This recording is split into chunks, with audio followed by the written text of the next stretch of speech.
स्वागत है कुछ नई वीडियो में। और आज हम बात करने वाले हैं रिजर्व सिस्टम के बारे में।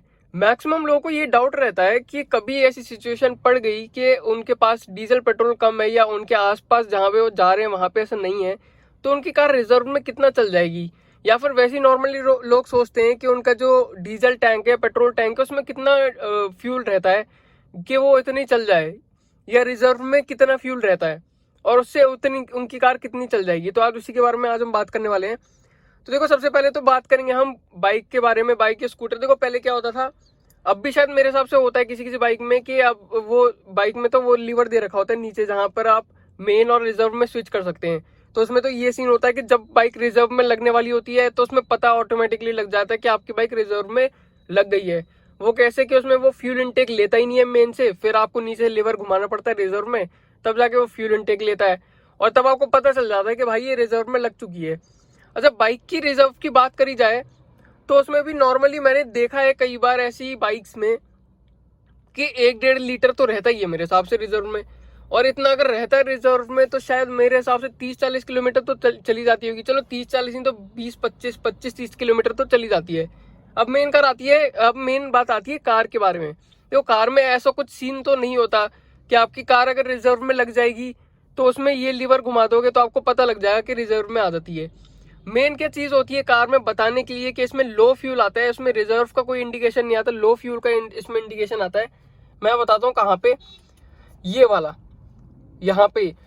अभी ये बहुत कार्स में, ये तो मतलब सभी कार्स में आता है ये लो इंडिकेशन वाला जो आता है। लेकिन ना क्या होता है कि अब की कार्स में, मतलब सारी कार्स में ये इंडिकेशन नहीं आता कि इतने में कितनी चलेगी। लेकिन ये जो है, ये मेरी कार जो है फोर्ड फ्रीस्टाइल, इसमें ना इंडिकेशन आता है। मैं आपको बताता हूँ, ये जो MID डिस्प्ले है, यहाँ पे आप ये जो रेंज देख रहे हो ना 308 किलोमीटर की, जैसी इसमें लो फ्यूल का इंडिकेशन जैसी इसमें आएगा ना, तो यहाँ पे ये जो 308 है ना, ये 80 हो जाएगा। मतलब आप समझ रहे हो, या तो आप ये मान लीजिए कि लो फ्यूल इंडिकेशन में ये 80 हो जाएगा, या तो आप ये मान के चलिए कि जैसे ये रेंज 80 पे पहुंचेगी तभी आपका लो फ्यूल इंडिकेशन आ जाएगा यहाँ पे। तो ये है सारी बात। अब यहाँ पे लो इंडिकेशन मैक्सिमम, मतलब बहुत कार्स में मैंने ऐसा देखा है कि उसमें जैसे डिजिटल मीटर होता है, इसमें तो ये एनालॉग है, डिजिटल मीटर होता है। तो उसमें तो नॉर्मली जो बार्स आते हैं उसमें से एक बार जो है वो ब्लिंक करने लग जाता है, ज्यादा लो फ्यूल होता है।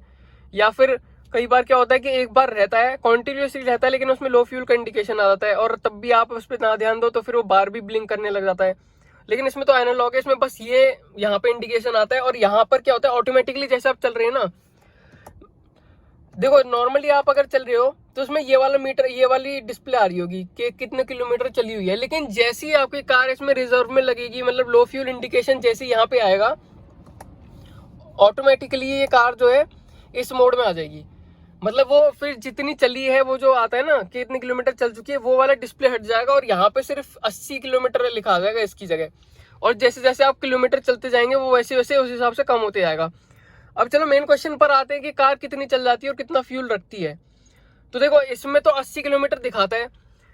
अब कितना फ्यूल अपने फ्यूल टैंक में रखती है, तो देखो उसका मेरे हिसाब से कोई एक पर्टिकुलर आंसर नहीं हो सकता, क्योंकि हर कार का अपना अपना फ्यूल टैंक है, हर कार का अपना अपना जो है फ्यूल में, मतलब लो फ्यूल इंडिकेटर के हिसाब से अपना, वो अपने हिसाब से फ्यूल रखती है। अब आप ये तो बिल्कुल नहीं कह सकते कि वो अपने लो फ्यूल में, मतलब अब लो इंडिकेटर जब उसका दिख जाएगा तो वो जो हर कार 4 लीटर रखती है या हर कार 5 लीटर रखती है, आप ये नहीं कह सकते।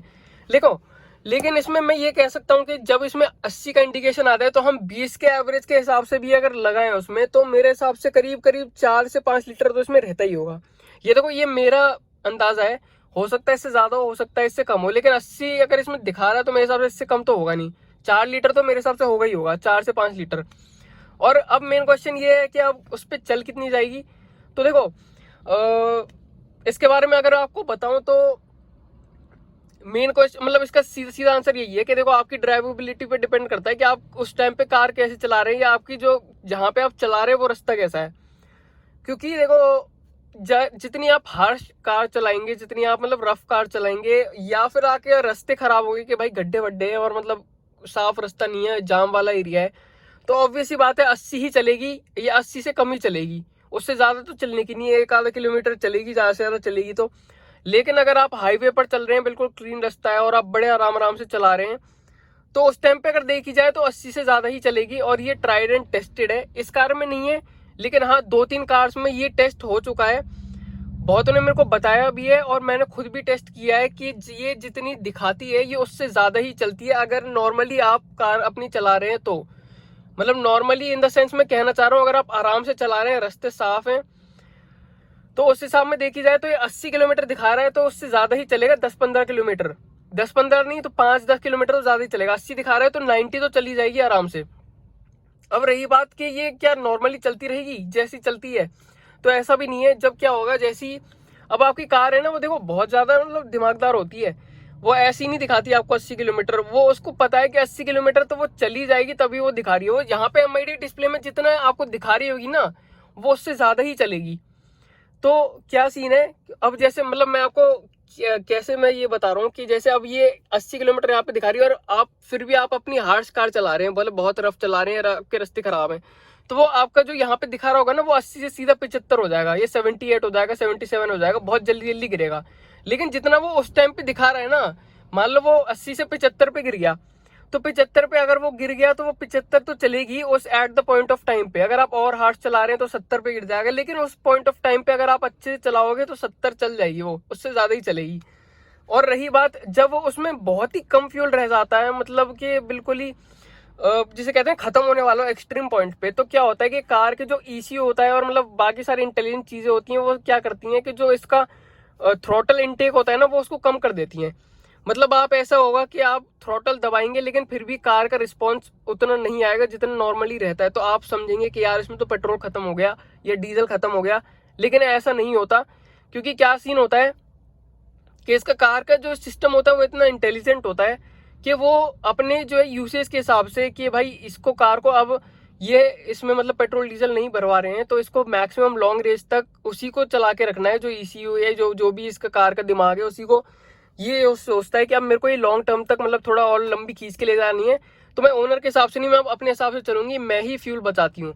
तो उस हिसाब से क्या होता है, ये अपना इनटेक कम कर देते हैं और ये अपने मैक्सिमम एफिशिएंसी पे चलते हैं उस टाइम पे। तो आप अपना एक्सीलेटर दबाओगे, आपको ऐसा लगेगा कि नहीं यार ये रिस्पॉन्स नहीं दे रही, इसमें खत्म होने वाली, लेकिन ऐसा नहीं है, वो चलेगी थोड़ी दूर तक, जो भी है 5-6 किलोमीटर तक आराम से ऐसा चलेगी कि मतलब आपको ऐसा लगेगा कि नहीं बंद होने वाली, लेकिन बंद वो होगी नहीं।